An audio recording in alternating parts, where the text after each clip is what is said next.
ফ্রন্টের মাধ্যমে বাংলাদেশ স্বাধীন হলো। দুঃখ লাগে আজ বাংলাদেশের পৌরনীতিতে হোসেন শহীদ সোহরাওয়ার্দীর নাম পাওয়া যায়, শেরে বাংলা একে ফজলুল হকের নাম পাওয়া যায়, মাওলানা আব্দুল হামিদ খান ভাসানীর নাম পাওয়া যায়।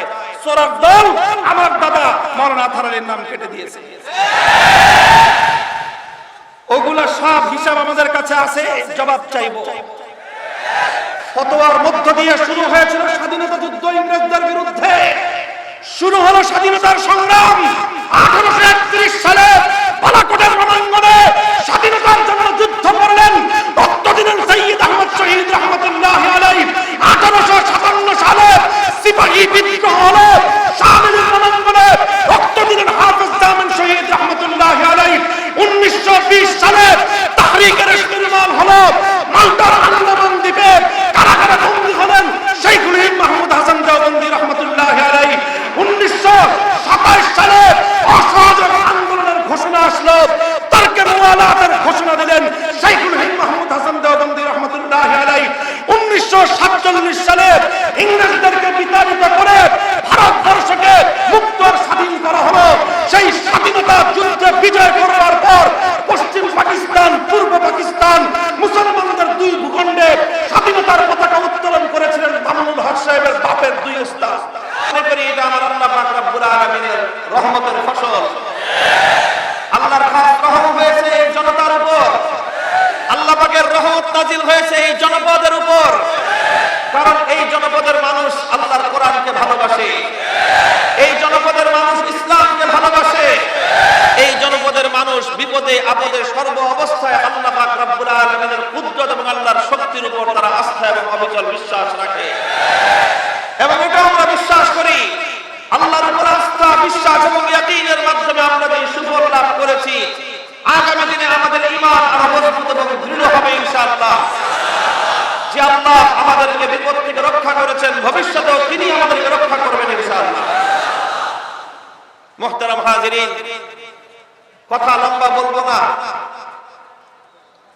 পবিত্র কোরআনে পাকের একটি আয়াত আমি তেলাওয়াত করেছি।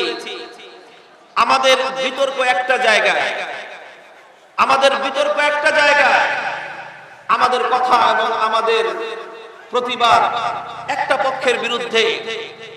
সেটা হলো যারা আমাদের এই বিশ্বাসী সমাজে অবিশ্বাসের বীজ বপন করতে চায়।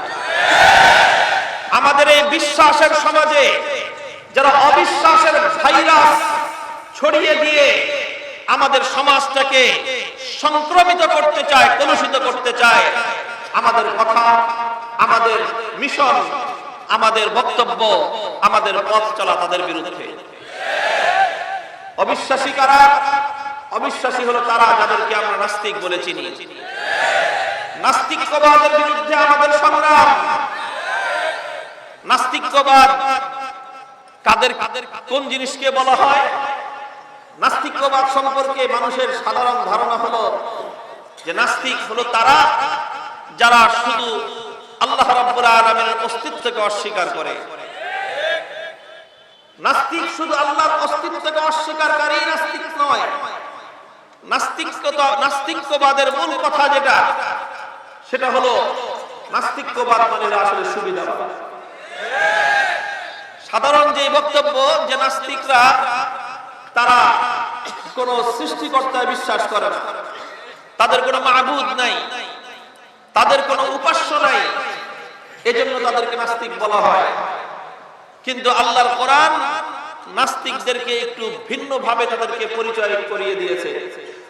আফারাআইতা মান ইত্তাখাযা ইলাহাহু হাওয়া আফাআনতা তাকুনু আলাইহি ওয়াকিলা আম তাহসাবু আন্না আকসারাহুম ইয়াসমাউনা আও ইয়াকিলুন ইনহুম ইল্লা কাল আনআমি বাল হুম আদাল্লু সাবিলা।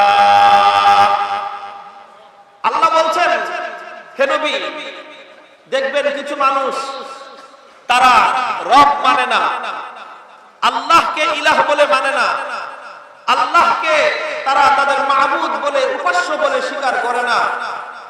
তারা বলে যে আমাদের কোনো উপাস্য নাই, আমরা কারো ইবাদত করি না, আমরা কাউকে মাবুদ মানি না। এই কথা তারা মুখে মুখে বলে। আল্লাহ বলেন আসলে এটাও তাদের একটা মুখে বলা ভাওতাবাজির কথা। তারা উপাসনা করে, তারা ইবাদত করে এক ইলাহের। সেই ইলাহকে, সেই ইলাহ আরশের মালিক ইলাহ নন, সেই ইলাহ আসমানের মালিক আল্লাহ নন, সেই ইলাহ জমিনের মালিক আল্লাহ নন, বরং তাদের মাবুদকে মানে ইত্তাখাযা ইলাহাহু হাওয়া, তাদের মাবুদ হলো তাদের প্রবৃত্তি। তারা তাদের প্রবৃত্তির পূজা করে। প্রবৃত্তির পূজারীরাই হলো নাস্তিক। প্রবৃত্তি মানে কি? প্রবৃত্তি মানে হলো মানুষের নফসের খাহেশ। নফসের খাহেশ যেটা চায়, যেটা করতে বলে, নফসের খাহেশ অনুযায়ী তারা তাদেরকে পরিচালিত করে এবং গোটা সমাজকে, জাতিকে সেই নফসের খাহেশ অনুযায়ী তারা পরিচালনা করতে চায়। মুহতারাম হাজিরিন, পৃথিবীতে এই নফসের খাহেশ, প্রবৃত্তির পূজা, এটাই হলো পৃথিবীর মধ্যে সবচেয়ে বড় ধ্বংসাত্মক বিষয়। এই নাস্তিক্যবাদ আল্লাহ পাক রব্বুল আলামিনের অস্তিত্বকে অস্বীকার করে তারা প্রবৃত্তির পূজা, প্রবৃত্তির ইবাদতকে মানব সমাজের মধ্যে এস্টাবলিশ করতে চায়। প্রবৃত্তির পূজার অর্থ কি? প্রবৃত্তির পূজা হলো, এজন্য দেখা যায় নাস্তিকদের সঠিক কোনো বিশ্বাস নাই। দুনিয়ার প্রত্যেকটা ধর্মাবলম্বী কোন না কোন একটা বিশ্বাসকে তারা অবলম্বন করে। মুসলমানদের একটা বিশ্বাস আছে, ইসলাম ধর্মের বিশ্বাস। যারা হিন্দু ধর্ম অনুসরণ করে তাদেরও একটা বিশ্বাস আছে, তাদের ধর্মীয় বিশ্বাস। বৌদ্ধ, খ্রিস্টান, পৃথিবীর যতগুলো জাতি আছে প্রত্যেকটা জাতির একটা বিশ্বাস আছে। আর ওই বিশ্বাসের উপর নির্ভর করে পৃথিবীতে মানুষের মধ্যে সমস্ত কল্যাণ এবং মঙ্গলগুলো প্রতিষ্ঠিত হয়। পৃথিবীতে একমাত্র সম্প্রদায়, যেই সম্প্রদায়ের বিশ্বাস বলতে কিছুই নাই, সেই সম্প্রদায়ের নাম হলো নাস্তিক্যবাদী সম্প্রদায়। আপনারা খুলে দেখেন নাস্তিক্যবাদের পরিচয়, বিশ্বকোষে দেখেন, উইকিপিডিয়ায় খুলে দেখেন। নাস্তিক্যবাদ কোন বিশ্বাসের নাম নয়। নাস্তিক্যবাদ অর্থই হলো সংশয়বাদিতা। সংশয়বাদিতা, সন্দেহবাদিকতা। এক কথায় বলতে গেলে দেখবেন আপনার পরিবারের মধ্যে যদি একজন লোক থাকে যার সন্দেহবাতিক আছে। কি বাতিক? সন্দেহবাতিক বুঝেন না? দুনিয়াতে কিছু মানুষ আছে তারা সন্দেহ প্রবণ, সবাইকে খালি সন্দেহ করে। এই যে সন্দেহবাতিক যাদের আছে, সন্দেহবাতিক অমূলক কারণে স্বামী স্ত্রীকে সন্দেহ করে, অযথা অমূলক কারণে স্ত্রী তার স্বামীকে সন্দেহ করে। এই সন্দেহবাতিক যদি কোন দম্পতির মধ্যে থাকে, সারা পৃথিবীর সমস্ত ঐশ্বর্য থাকলেও সেই দম্পতির মধ্যে কোনোদিন শান্তি আসতে পারে না। সংশয়বাদিতা এমন একটা জিনিস,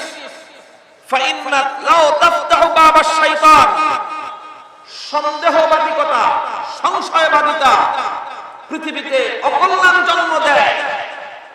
বিশ্বাস এবং আস্থা মানুষের মধ্যে সম্প্রীতি গড়ে তোলে। বিশ্বাসের মাধ্যমে দুনিয়াতে কল্যাণ অবতীর্ণ হয়। বিশ্বাস এবং আস্থার মাধ্যমে পরস্পরের মধ্যে বন্ধন মজবুত হয়।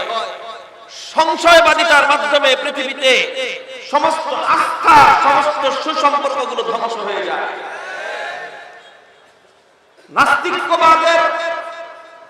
নাস্তিক্যবাদের অর্থই হলো সংশয়বাদিতা। ঈমানের অর্থ হলো বিশ্বাস, নাস্তিক্যবাদের অর্থ হলো সংশয়বাদিতা। মুহতারাম হাজিরিন, জায়গায় জায়গায় বিভিন্ন ভাবে এই সংশয়বাদিতা এটাকে ছড়িয়ে দেওয়ার একটা মহা সমারোহে একটা আয়োজন চলতেছে। গোটা জাতিকে এ ব্যাপারে সতর্ক হতে হবে। উলামায়ে কেরামকে এ ব্যাপারে সোচ্চার থাকতে হবে। মানুষের মধ্যে যদি এই সংশয়বাদিতার রোগ ছড়িয়ে পড়ে তাহলে জাতির বিপর্যয় রুখে দেওয়ার সাধ্য আর কারো হবে না। মুহতারাম হাজিরিন, এজন্যই সংশয়বাদিতা এজন্য নাস্তিককে যদি জিজ্ঞাসা করেন তোমার ফিলোসফি কি, তোমার দর্শন কি, তোমার আদর্শ কি, তোমার বিশ্বাস কি, তার কোনো বিশ্বাস নাই, তার কোনো আদর্শ নাই। নাস্তিকদের আদর্শ হলো একটাই, সেটা হলো ধর্মগুলো সম্পর্কে যত ধরনের প্রশ্ন আর অভিযোগ। আমি বলছি আবার লক্ষ্য করে শুনেন, নাস্তিকদের দর্শন কি?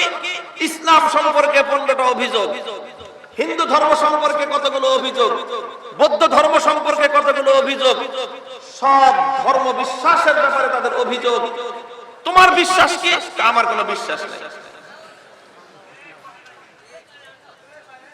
তাদের কোনো বিশ্বাস নাই যে বিশ্বাসের আপনি কোনো খুঁত ধরবেন, যে বিশ্বাসের আপনি কোনো ত্রুটি ধরবেন, বলবেন যে তোমার বিশ্বাসের মধ্যে এই ঘাটটা আছে, এই সমস্যা আছে, কারণ তার তো কোনো বিশ্বাসই নেই। তাহলে কত বড় বিপজ্জনক একটা বিষয়। নাস্তিকবাদ যদি ছড়িয়ে পড়ে, দেশের মধ্যে একটা অবিশ্বাসী সম্প্রদায় গড়ে উঠবে, অবিশ্বাসী প্রজন্ম গড়ে উঠবে। সামাজিক স্থিতিশীলতা, সামাজিক শান্তির প্রথম বুনিয়াদ হলো বিশ্বাস। বিশ্বাসের ভিত যদি ধসে পড়ে, সমাজকে নিয়ন্ত্রণ করার, সমাজে শান্তি কায়েম করার বিকল্প কোনো পথ থাকবে না। আলেম সমাজ নাস্তিকবাদের বিরুদ্ধে চিৎকার এমনিই করে না। আমাদের চিৎকার শুনলেই তো কিছু মানুষের অ্যালার্জির চুলকানি শুরু হয়ে যায়। কয় যে হুজুররা এত চিৎকার করে কথা বলে কেন? আমি বহু আগে থেকেই বলছি চিৎকার করে কথা বলবো না, ঠিক আছে, আস্তে কথা বলবো, আস্তেই কথা বলবো, কিন্তু আমাদের আস্তে কথা বললে সবগুলো তোমরা গ্রহণ করবা, মানবা? আসলে কথা জোরে বলার আস্তে বলা বিষয় নয়, বিষয়টা হলো অন্য জায়গায়, সমস্যা অন্য জায়গায়। সমস্যাটা হলো এই যে কিছু মানুষ আছে, তারা আলেম ওলামাদেরকে শুধুমাত্র মিলাদ শরীফের হুজুর হিসাবে দেখতে পছন্দ করে। কিছু মানুষ আছে আলেম ওলামাদেরকে তারা 40 খতম পড়ানোর শুধু দোয়া মাহফিলে দেখতে চায়। কিছু মানুষ আছে আলেম সমাজকে বেশির চেয়ে বেশি মসজিদের ইমামতির মেম্বারে আর মেহরাবে দেখতে চায়। আলেম ওলামাদের কাছ থেকে শুধু আসমানের উপর আর জমিনের নিচের কথা শুনতে চায়। আসমানের নিচে আর জমিনের উপরে মধ্যবর্তী পরিস্থিতি কি চলবে, কি করতে হবে, এই ব্যাপারে বলতে গেলেই তখন আলেম ওলামাদের ব্যাপারে একদল মানুষ তারা বীতশ্রদ্ধ হয়ে পড়ে, তখন আর পছন্দ হয় না। আসলে সমস্যাটা কি জানেন? সমস্যাটা হলো তারা আলেম সমাজের প্রকৃত যে দায়িত্ব, সে দায়িত্ববোধ সম্পর্কে তারা বেখবর। আলেমদের দায়িত্ব আর কর্তব্য হলো জাতির মধ্যে যখন যেই ক্ষেত্রে যে ধরনের বিচ্যুতি দেখা যাবে, তখন জাতিকে সেই বিচ্যুতির ব্যাপারে সতর্ক করা আলেম সমাজের দায়িত্ব। উলামায়ে কেরাম যদি জাতিকে সেই বিচ্যুতির ব্যাপারে সতর্ক না করেন, কিয়ামতের দিন আল্লাহর আদালতে সর্বপ্রথম আলেমদেরকে জবাবদিহিতার কাঠগড়ায় দাঁড়িয়ে যেতে হবে। আমি আপনাদেরকে সোনালী যুগের ছোট্ট একটা ইতিহাসের উদ্ধৃতি শোনাই। হযরতে আমিরে মুআবিয়া রাদিয়াল্লাহু তাআলা আনহু 4 খলিফার পরে 5ম খলিফা হিসেবে মুসলিম জাহানের রাষ্ট্রনায়ক, খলিফাতুল মুসলিমিন, আমিরুল মুমিনিন, সেই তিনি শামে, সেখান থেকে গোটা মুসলিম বিশ্ব পরিচালনা করেন। সফরে মদিনা শরীফে আসলেন। মদিনা শরীফে এসে দেখলেন মদিনা শরীফের বাজারে একটা নিষিদ্ধ জিনিস বিক্রি হচ্ছে, একটা নিষিদ্ধ পণ্য বিক্রি হচ্ছে যেটা শরীয়তে এলাও না। আলগা চুল, পরচুল ব্যবহার করে না মানুষ, এই আলগা চুল ব্যবহার হচ্ছে মদিনার মার্কেটে। আলগা চুলের ব্যাপারে মাসলা শুনে রাখেন, যেহেতু প্রসঙ্গ আসলো। আলগা চুল অনেক সময় অনেক পুরুষরাও ব্যবহার করে, অনেক সময় অনেক নারীরাও ব্যবহার করে। আলগা চুল যদি অরিজিনাল হয় স্পষ্ট হারাম, আর আলগা চুল যদি নকল হয়, ভেজাল হয়, তাহলে জায়েজ হতে পারে। বুঝেন না এই কথা? আলগা চুল যদি কি হয়, অরিজিনাল হয়। অরিজিনাল মানে কি? যে এই যে বিভিন্ন সেলুনে বিভিন্ন জায়গায় চুল কাটে না, এই চুলগুলো কিন্তু আবার বিক্রি করে না। বিশেষ করে বিউটি পার্লার যেগুলো, আজকাল তো মহিলারা ব্যাপকভাবে বিউটি পার্লার গুলোতে যায়, লম্বা লম্বা চুল কেটে ছোট করে আসে। এই চুলগুলো যে ওরা কেটে রাখে, কেটে এগুলো জমা করে রাখে, এই চুল কেনার লোক আছে, এই চুলগুলো কিনে নিয়ে এটাকে প্রসেসিং করে এই চুলগুলো দিয়ে আবার আলগা চুল মাথায় লাগানোর একটা তারা সিস্টেম করে তৈরি করে। তো যদি অরিজিনাল মানুষের মাথার চুল দিয়ে যেটা বানানো হয়, সেই চুলের খোপা, সেই চুলের আলগা চুলের কোনো আপনার ফ্যাশন ডিজাইন, অনেক আছে টাক মাথা ঢাকার জন্য এই আলগা চুলের ক্যাপ ব্যবহার করে। যদি আলগা চুল অরিজিনাল আরেকজন মানুষের মাথার চুল হয়ে থাকে, তাহলে এটা স্পষ্ট হারাম, কবিরা গুনাহ। আর যদি আর্টিফিশিয়াল হয়, কি হয়? আর্টিফিশিয়াল হয়, সুতা দিয়ে বানানো হয়েছে, অন্য কিছু দিয়ে বানানো হয়েছে, প্লাস্টিক দিয়ে বানানো হয়েছে, এটা যদি হয় তাহলে এটা ক্ষেত্র বিশেষে জায়েজ হবে। ওটা ভিন্ন মাসালা, ওটা ওলামাদের কাছ থেকে জেনে নেবেন। এখানে আরো বিস্তারিত ব্যাখ্যার ব্যাপার আছে। আলগা চুল দিয়ে আবার কনে সাজায় পাত্রপক্ষকে ধোঁকা দেওয়া যাবে না, ওটা হবে আবার প্রতারণা। প্রতারণা করা যাবে না। প্রতারণা ছাড়া শুধু সৌন্দর্যের জন্য যদি আর্টিফিশিয়াল চুল হয়, সেটা ক্ষেত্র বিশেষে ব্যবহার করা যায়, কিন্তু অরিজিনাল চুল এটা কোনো সময় ব্যবহার করা জায়েজ নাই, স্পষ্ট হারাম এবং কবিরা গুনাহ। যাই হোক, আমির মুআবিয়া রাদিয়াল্লাহু তাআলা এসে দেখলেন মদিনার বাজারে আলগা চুল বিক্রি হয়। উনি খলিফা, রাষ্ট্রনায়ক, তিনি একটা চুল যে কোনো ভাবে হয়তো ব্যাগে করে বা কোনো কিছুতে করে এনে মসজিদ নববীর মিম্বরে বসলেন। মিম্বরে বসে সর্বপ্রথম যেই কথা আমির মুআবিয়া, আইনা উলামাউকুম, আইনা উলামাউকুম, মদিনার আলেম সমাজ কোথায়? আলেম সমাজকে আমি তলব করি। জবাবদিহিতার কাজ করে দাঁড় করিয়ে জিজ্ঞাসা করলেন, হে মদিনার আলেমরা, আপনারা থাকতে আল্লাহর পয়গম্বরের নিষিদ্ধ হারাম বস্তু মদিনার মার্কেটে বিক্রি হয়, আপনারা কি নাকে তেল দিয়ে ঘুমান নাকি? তিনি প্রথম মদিনার গভর্নরকে তাকে ডাকেননি, কে মদিনার বাণিজ্য মন্ত্রী তাকে তলব করেননি, কে মদিনার পুলিশ সুপার তাকে তলব করেননি, কে প্রশাসক তাকে জিজ্ঞাসা করেননি। সর্বপ্রথম মুআবিয়া রাদিয়াল্লাহু তাআলা আনহুর প্রশ্ন হলো, আইনা উলামাউকুম, আলেমরা কোথায়? জাতির মধ্যে অন্যায় হয়, আলেমরা কোথায়? মানুষ হারাম পণ্য বিক্রি করে, আলেমরা কোথায়? জনগণ হারাম পণ্য ক্রয় করে কেনে, আলেমরা কোথায়? সমাজের মধ্যে ক্ষুধাদ্রোহী কাজ হয়, আলেমরা কোথায়? এটা শুধু আমির মুআবিয়া রাদিয়াল্লাহু আনহুর প্রশ্ন এটাই নয়, বরং এটা আল্লাহর জিজ্ঞাসা। এটা আল্লাহর পয়গম্বর জিজ্ঞাসা করবেন কিয়ামতের দিন ওলামাদেরকে, আমার উম্মতকে রেখে এসেছিলাম আলেম সমাজ তোমাদের কাছে আমানত, তোমরা আমার উম্মতকে পথভ্রষ্ট হতে দেখে কি করেছিলে? আমার উম্মতকে যখন একদল শয়তান এসে মিসগাইড করছিল, হে আলেম সমাজ, তখন তোমরা আমার উম্মতকে সেই শয়তানের দল থেকে রক্ষা করবার জন্য কি করেছিলে? নবীজির কাছে জবাব দিতে হবে আলেমরা, আল্লাহর কাছে জবাব দিতে হবে। সাধারণ পাবলিক নিজের আমলের হিসাব দিয়ে জান্নাতে যাবে, আলেমদেরকে নিজের আমলের হিসাব দিতে হবে, জনগণের আমলের হিসাব দিতে হবে। খালি তো মনে করেন যে হুজুর হইলেই খুব সুবিধা, সুবিধাও আছে আবার সমস্যাও আছে। আপনি শুধু আপনার ব্যক্তিগত আমলের হিসাব, সিঙ্গেল হিসাব দিয়ে পার পেয়ে যাবেন। একজন আলেম শুধু নিজের ব্যক্তিগত আমলের হিসাব দিয়ে পার পেতে পারবেন না। একজন মসজিদের মুসল্লি নিজের আমলের হিসাব দিবে, আল্লাহ বলবে খালাস। ইমাম সাহেব দাঁড়ায় থাকেন, আপনার মসজিদের 450 মুসল্লির হিসাব শেষ হবে, তারপরে আপনারটা। ইমামতি এত সহজ জিনিস না।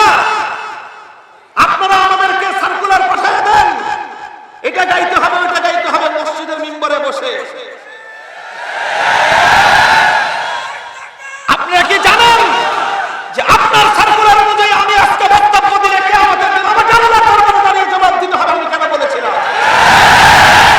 দোহাই লাগে আমাদেরকে এমন কোন নির্দেশ দেবেন না যে নির্দেশ পালন করতে আল্লাহ নির্দেশ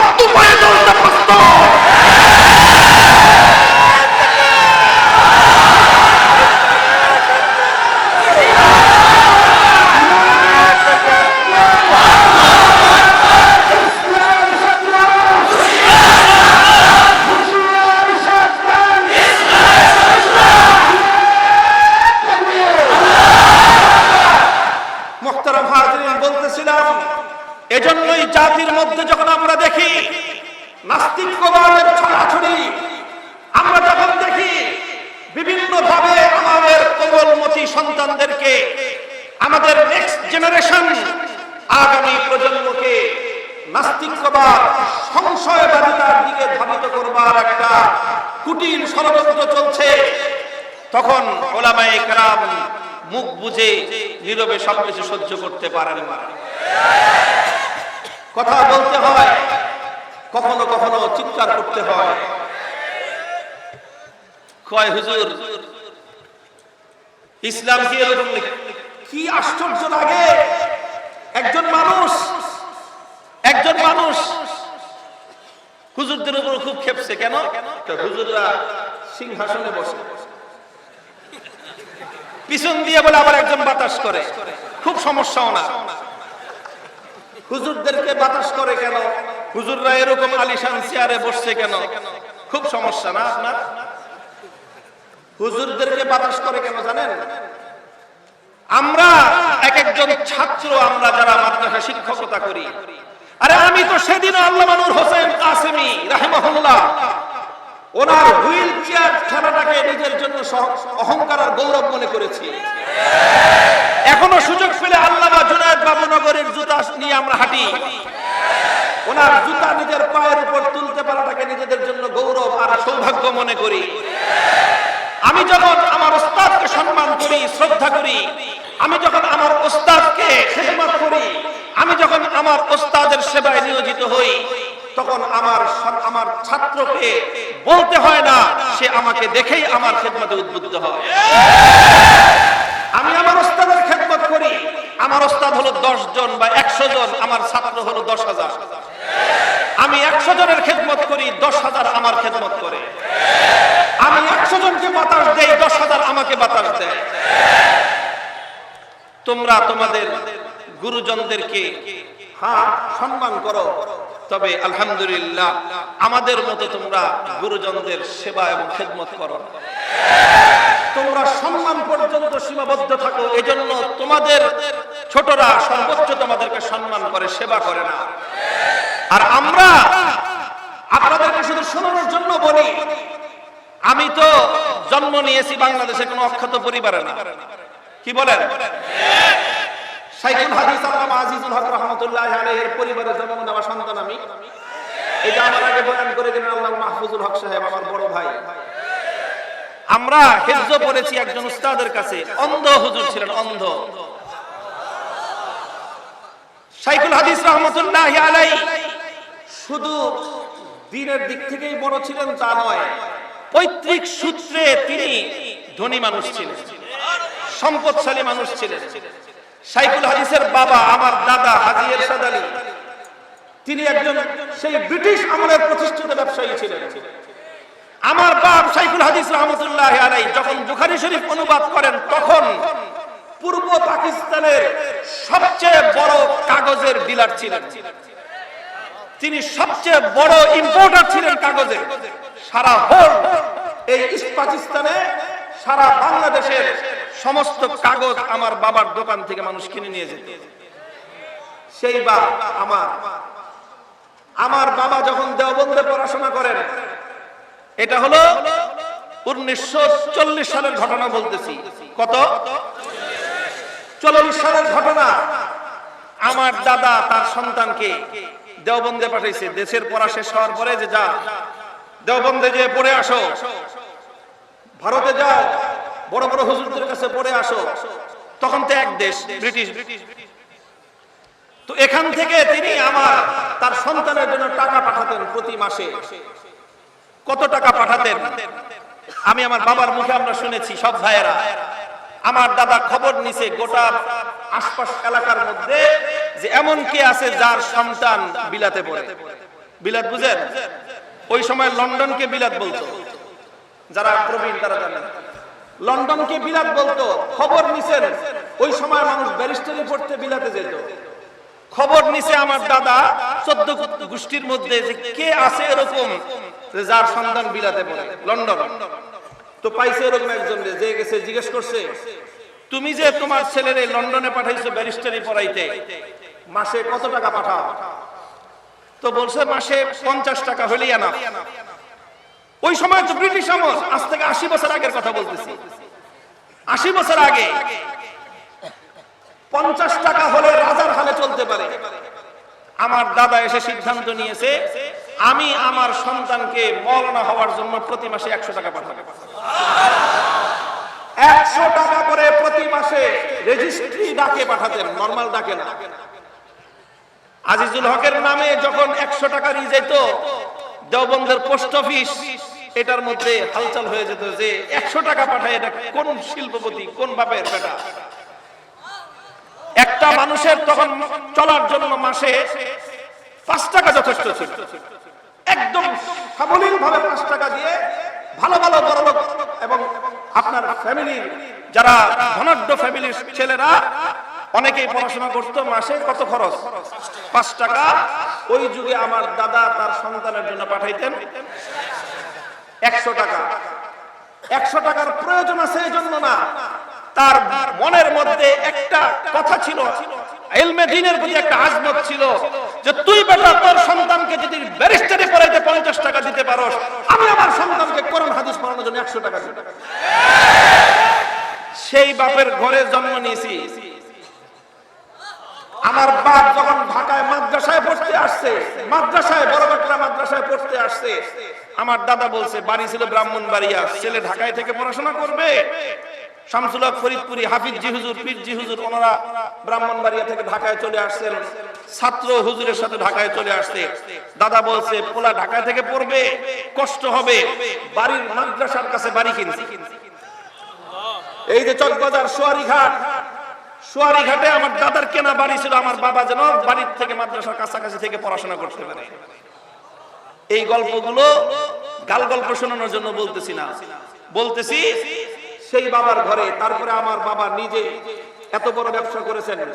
the oldest petrol pump in Dhaka city, Dhaka সিটির মধ্যে সবচেয়ে প্রথম যে পেট্রোল পাম্প ঢাকা সিটির মধ্যে, the oldest petrol pump in Dhaka city, মৎস্য ভবনের কোনায়, মৎস্য ভবন ওই যে মৎস্য ভবনের কোনায় যে পেট্রোল পাম্পটা, এটা ঢাকার শহরের প্রথম পেট্রোল পাম্প। আর কেউ কেউ বলে ওই যে আরেকটা আছে হলো সদরঘাটের, ওই যে ভিক্টোরিয়া কলেজের পার্কের কোনায়। এই দুইটা কাছাকাছি সময়ে ওরা বলে ওটা আমাদেরটা প্রথম, আর এরা বলে আমাদেরটা প্রথম। যাই হোক ধরে নেন কাছাকাছি। এই পেট্রোল পাম্প এটা আমার বাবার হাতে প্রতিষ্ঠিত।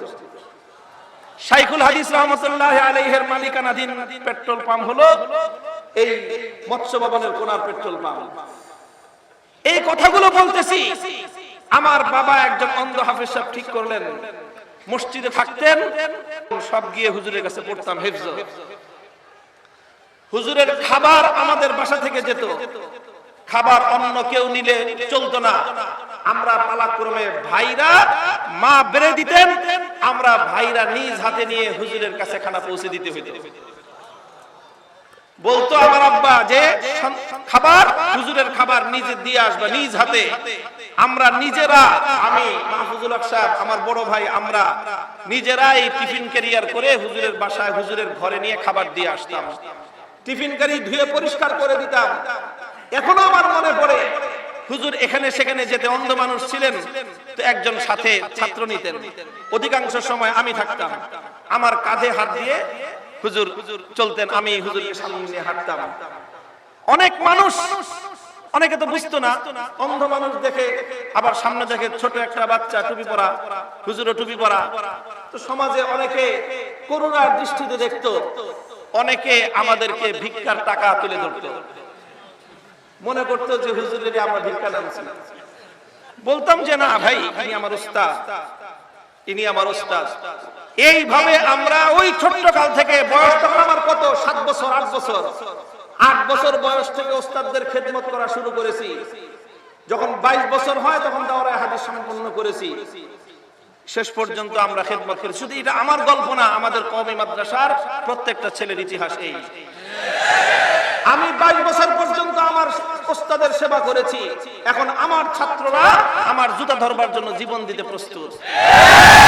মিয়া তুমি তো খালি দূর থেকে দেখছো বাতাস করে, খালি বাতাস করে না, আমাদের গায়ে টোকা দিয়ে দেখো জীবন।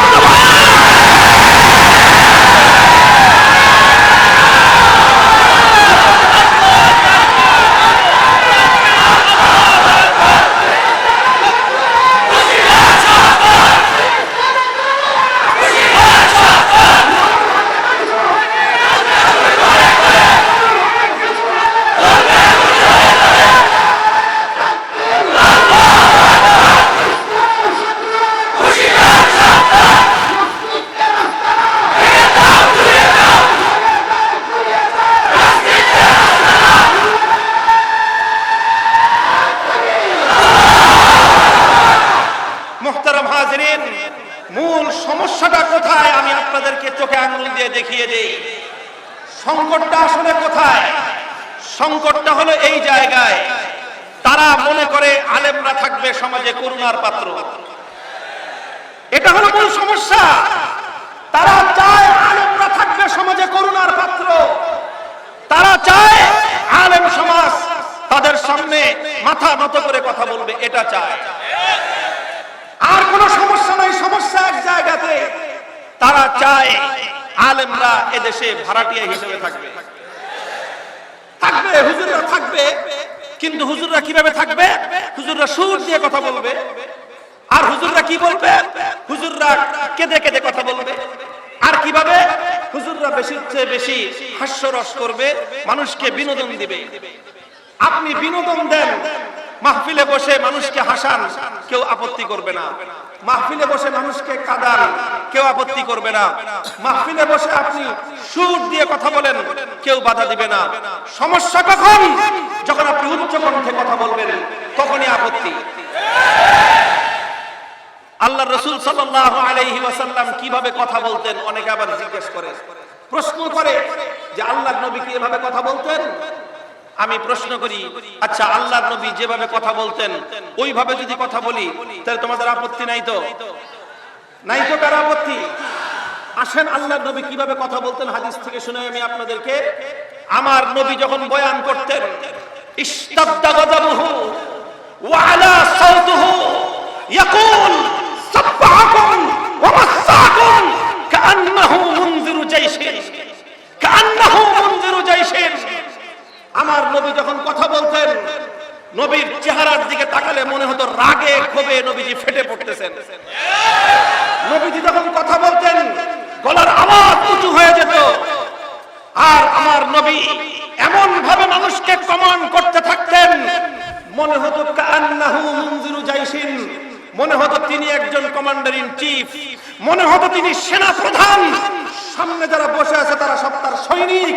সেনা প্রধান হিসেবে সৈনিকদেরকে যে ভাষায় কথা বলতে হয়, আমার নবী সাহাবায়ে কেরামের সামনে সেই ভাষায় কথা বলতেন। সহ্য করতে পারবে? সহ্য করতে? আপনাদেরকে বলি না, যারা আমাদের উচ্চ কণ্ঠের কথা শুনলেই অ্যালার্জির চুলকানি হয়, তাদেরকে বলতেছি, পারবেন সহ্য করতে? একজন নায়েবে নবী হিসেবে আমি যখন নিজেকে সেনা প্রধান ভেবে আপনাকে আমার সৈনিক হিসেবে কমান্ড করব, সহ্য করতে পারবেন? আমরা একটু জোরে কথা কই, তাই পারেন না। আবার জিজ্ঞাসা করে সুন্নত কি? সুন্নত নরম নরম সুন্নত যেরকম আছে, সুন্নতের মধ্যে গরম সুন্নতও আছে। তবে আমাদের অভ্যাস হলো এই, হযরত ওয়াহাব ইবনে মুনাব্বিহ রাহিমাহুল্লাহ একজন অনেক বড় তাবেঈ, তাকে একজন এসে জিজ্ঞাসা করছেন যে হুজুর আপনি খালি কড়া কড়া কথা কন, মানুষকে এমন ভাবে ভীত সন্ত্রস্ত করেন, মনে হয় সব মানুষ ধ্বংসের পথে চলে যাচ্ছে। আপনি মানুষকে একটু আশার আলো দেখাইতে পারেন না? মানুষকে মিষ্টি কথা বলতে পারেন না? হযরত ওয়াহাব ইবনে মুনাব্বিহ রাহিমাহুল্লাহু তাআলা, বুখারীর হাদিস, বুখারী শরীফে তালিকাতের মধ্যে এসেছে, তিনি বললেন, আরে যেখানে আমার আল্লাহ পাক রব্বুল আলামিন বলেছেন লা তাকনাতু মির রাহমাতিল্লাহ, হে দুনিয়ার মানুষ তোমরা আল্লাহর রহমত থেকে বঞ্চিত হও না, সেখানে আমি কিভাবে মানুষকে আল্লাহর রহমত থেকে নিরাশ করব? কিন্তু সমস্যাটা কি জানো? সমস্যাটা হলো এই, ওয়ালাকিন তুহিব্বুনা আন তুবাশশারু আলা মাসাবি আমালিকুম। তোমরা চাও কি? তোমরা চাও হলো কাম করবা সব অপকর্ম, আর হুজুররা তোমাদেরকে জান্নাতের সার্টিফিকেট দিবে। এটা 1300 বছর আগের মানুষের মানসিকতা। মানুষ চায় করবে অপকর্ম, আর হুজুর একটা ধমক দিলে, আরে হুজুর ধমকের সুরে কথা বলেন কেন? আল্লাহর নবী কি ধমকের সুরে কথা বলতেন? ওরে বাপ রে বাপ, মনে হয় যে নবীজির সুন্নতের কত বড় পাবন।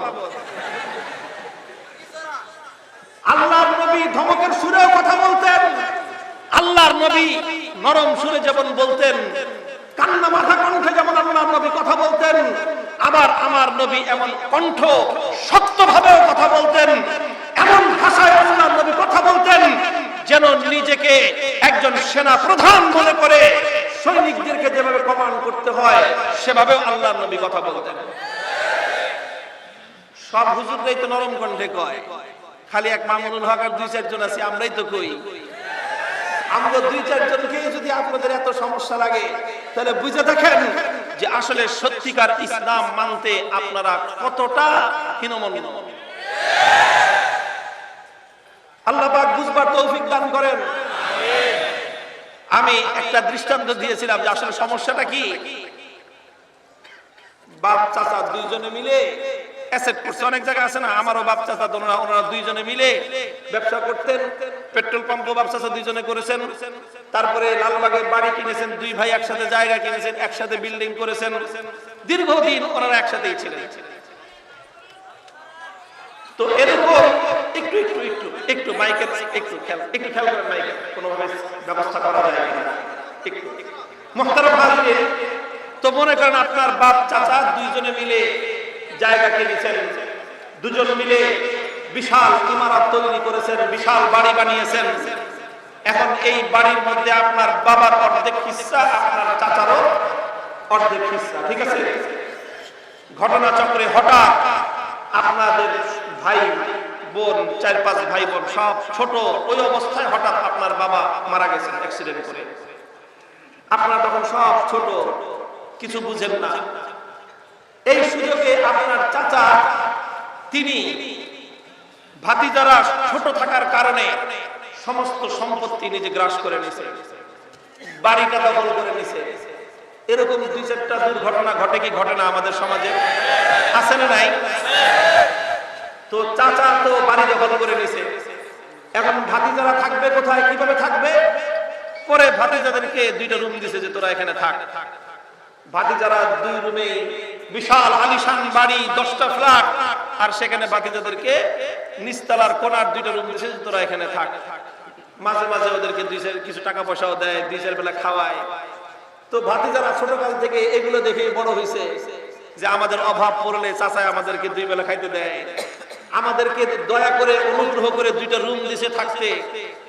এরপরে আস্তে আস্তে যখন ভাতিজারা বড় হয়েছে তখন বলছে যে ঠিক আছে, তোর অনেক বড় হয়েছে, এখন পুরো একটা ফ্ল্যাট নিয়ে থাক।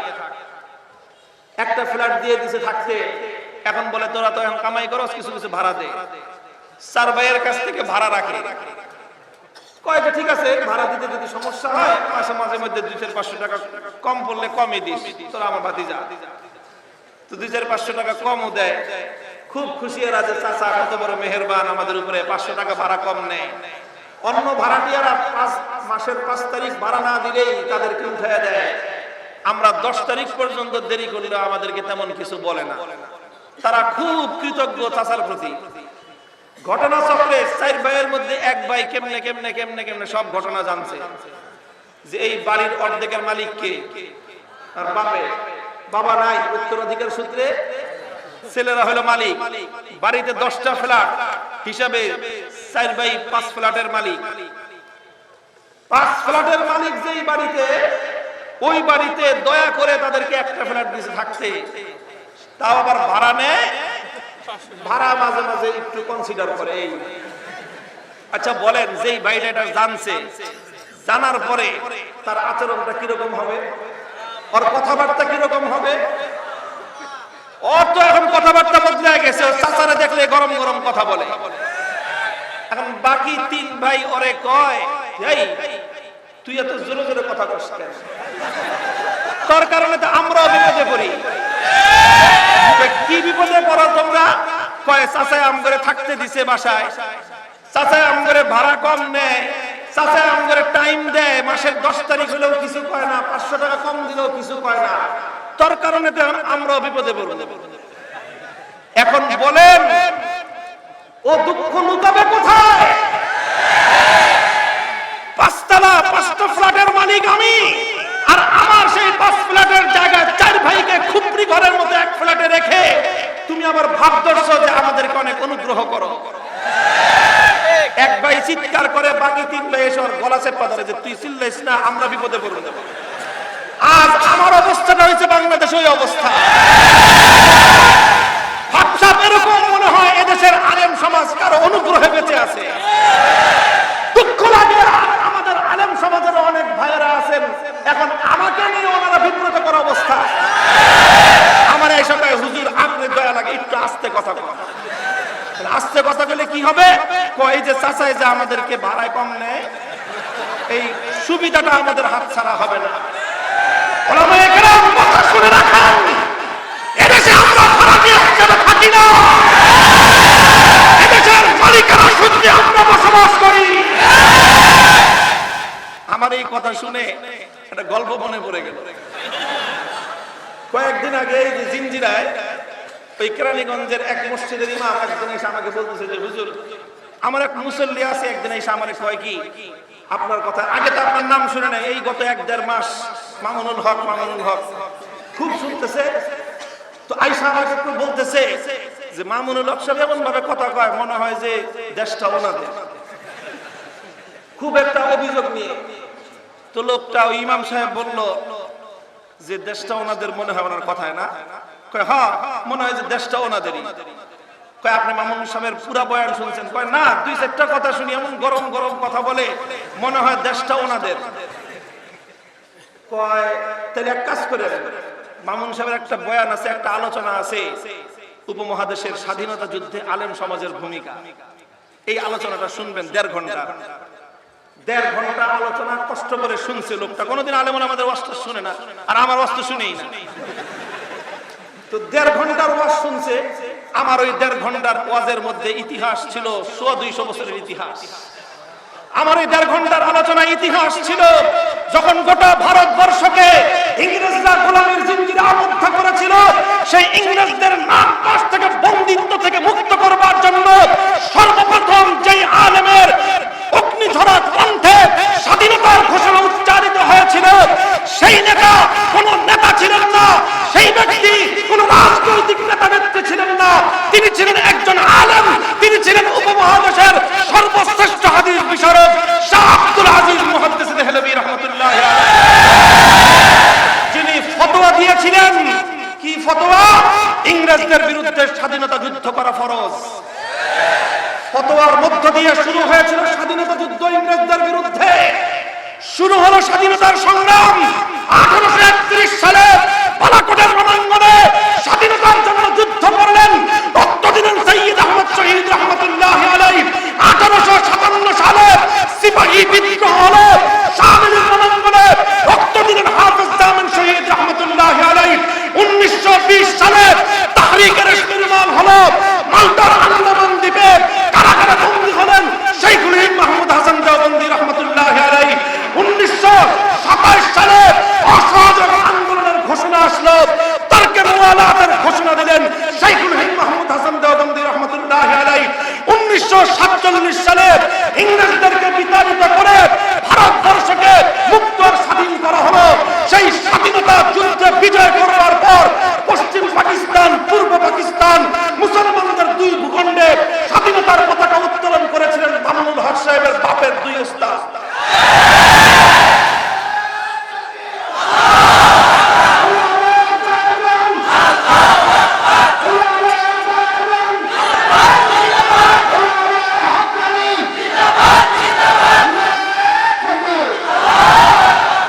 পশ্চিম পাকিস্তানের পতাকা উত্তোলন করেছিলেন সাব্বির আহমদ ওসমান রহমতুল্লাহ আলাইহি। পূর্ব পাকিস্তানের ব্রিটিশ বিরোধী 190 বছরের স্বাধীনতা সংগ্রামের বিজয়ের পতাকা উত্তোলন করেছিলেন আল্লামা জাফর আহমদ ওসমানী রহমতুল্লাহ আলাইহি। এই দুজন আমার দাদা লাগে। এরপর পাকিস্তান আমলের 1947 সাল থেকে 1971 24 বছরের ইতিহাস, ওই ইতিহাস আমরা জানি, ওই ইতিহাস আমরা পড়ি। 1952 ভাষা আন্দোলন থেকে শুরু হলো স্বাধীনতা সংগ্রাম পশ্চিম পাকিস্তানিদের বিরুদ্ধে। 52 ভাষা আন্দোলন কারা করেছিল? একটা নাস্তিক ভাষা আন্দোলনে অংশগ্রহণ করে। 1952 ভাষা আন্দোলন কাদের নেতৃত্বে হয়েছিল? ইতিহাসের সোনার অক্ষরে লিপিবদ্ধ আছে তমদ্দুন মজলিস। শব্দ দুটোটা আরবি, দুটোটা আরবি। তমদ্দুন মজলিস বাংলাদেশের স্বাধীন ভাষা আন্দোলনের 52 ভাষা আন্দোলনের সোনার অক্ষরে লেখা একটা নাম। তমদ্দুন আরবি শব্দ, মজলিস আরবি শব্দ। কারা করেছিল 52 ভাষা আন্দোলন? ইতিহাস আমরা জানি।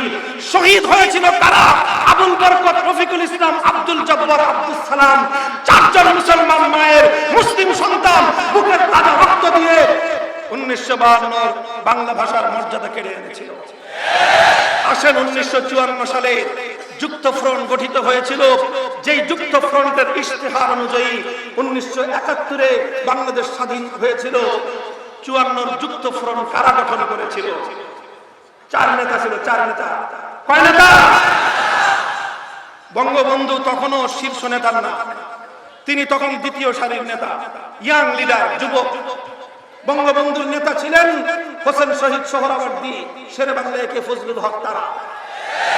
আর বঙ্গবন্ধু তখনও মূল প্রধান সারির নেতা হননি, তিনি আরো পরে সামনে এসেছেন।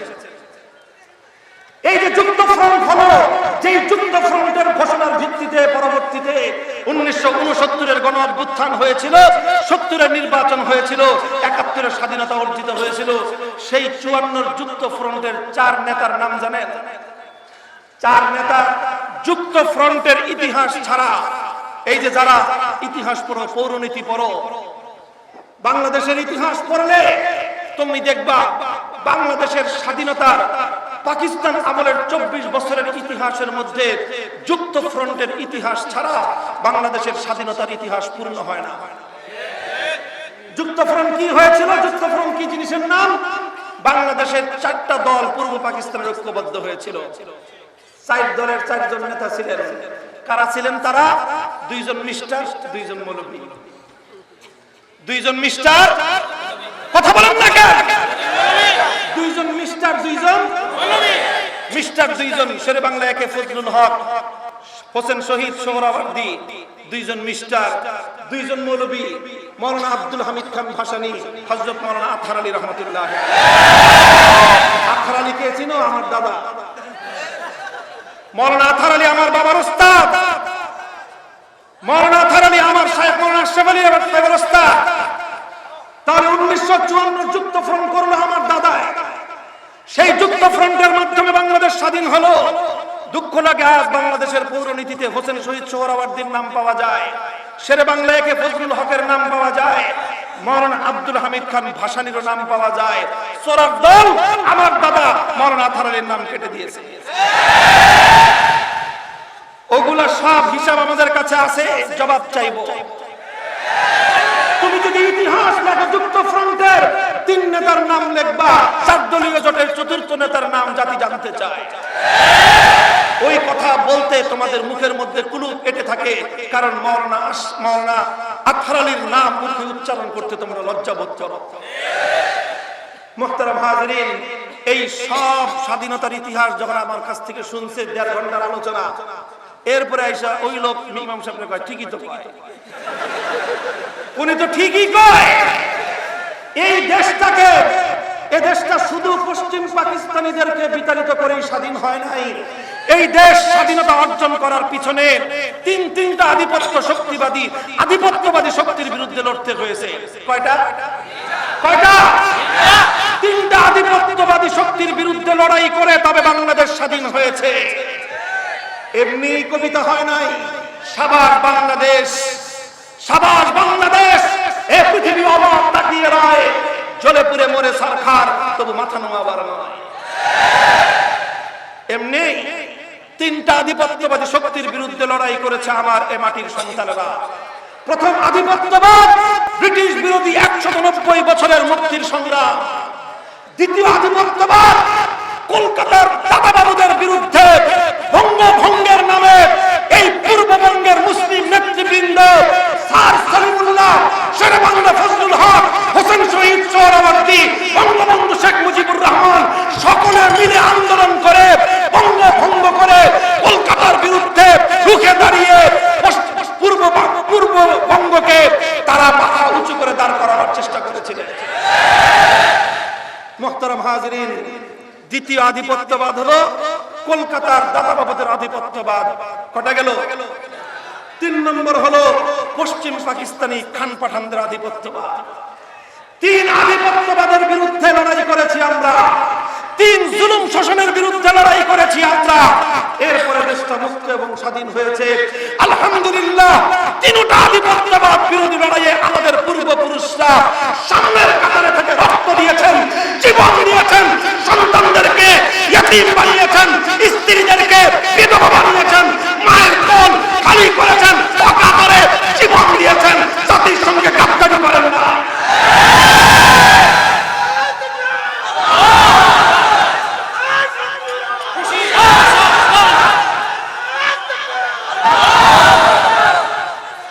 মুহতারাম হাজিরিন, আমার আলোচনা আমি সমাপ্তির দিকে নিয়ে যাচ্ছি। আখেরি পয়গাম হলো এই জায়গাতেই, আমরা কেন কথা বলি শুধু আমাদের আওয়াজ দূর থেকে শুনবেন না, আমাদের হৃদয়ের কষ্টগুলো বুঝবার চেষ্টা করবেন। আমার দাদারা, আমাদের পূর্বপুরুষরা অনেক ত্যাগ আর কোরবানি স্বীকার করে এই ভূখণ্ডটাকে মুক্ত আর স্বাধীন করেছিলেন। এদেশের পরবর্তী প্রজন্ম নাস্তিক হবে এই আশায় নয়, এদেশের পরবর্তী নেক্সট জেনারেশনদেরকে খ্রিস্টান মিশনারিরা টাকা দিয়ে কিনে নেবে এই জন্য নয়। এদেশটাকে মুক্ত স্বাধীন করা হয়েছিল এই মুক্ত আসমানের নিচে, মুক্ত জমিনের উপর দাঁড়িয়ে উচ্চ কণ্ঠে মুক্ত কণ্ঠে জয়গান গাইবে এক আরশের মালিক আল্লাহ।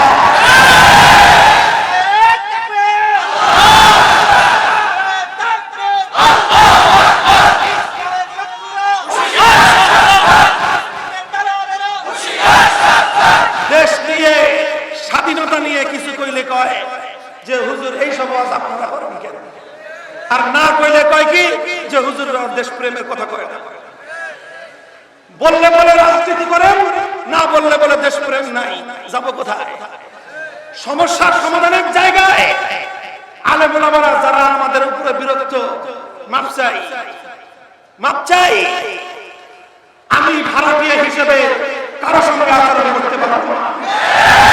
জীবন যেতে পারে, যতদিন ঘাড়ের উপর কল্লা আছে কল্লা উঁচু থাকবে, কল্লা ঘাট থেকে কেটে পড়ে যাবে, এই কল্লা কোনো মাহবুবের সামনে না।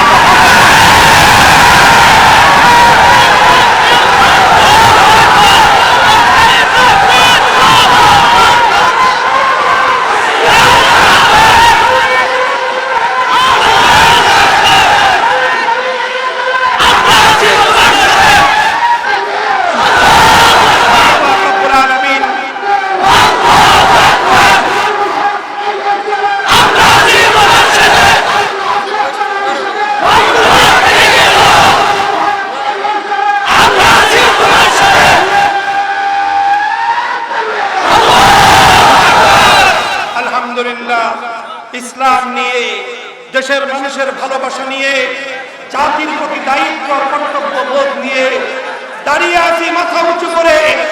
ইনশাআল্লাহ জাতীয় কবির কণ্ঠে সে কথাই বলতে চাই, শির দেগা नहीं देगा, শির দেগা नहीं देगा আমামা। মাথা দিব, মাথার উপর থেকে টুপি দিব না। কল্লা কাটতে পারো, কল্লার উপর থেকে পাগড়ি খুলতে পারবো না। কথা পরিষ্কার। থাকলে বাড়িওয়ালা হিসেবে থাকবো, নিজের বাড়িতে ভাড়া নিয়ে পারবো, সেই মানসিকতা, সেই হীনমন্যতা আমার পক্ষে সম্ভব না। আলেম ওলামাদেরকেও বলবো, আপনারা যারা ভাড়াটিয়া হিসেবে থেকে খুশি আছেন অপেক্ষা করেন। এভাবে ভাড়াটিয়া হিসেবে খুশি থাকলে কয়েকদিন পরে ওই সম্পদ আত্মসাৎকারী চাচা ঘাড় ধাক্কা দিয়ে বাড়ি থেকে বের করে দেবে। বাড়ির মালিক হিসেবে অধিকার আদায় করার জন্য রুখে দাঁড়ান। এক ফ্ল্যাটে মুক্তি ঘরে ভাড়াটিয়া হিসেবে নয়।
1,500 বছরের ইতিহাস হলো জাতির প্রতি তারা দায়িত্ব পালনে তারা সবচেয়ে বড় ত্যাগ আর কোরবানি স্বীকার করতে প্রস্তুত। ইনশাআল্লাহ ওলামায়ে কেরামের সাথে থাকবেন আপনারা।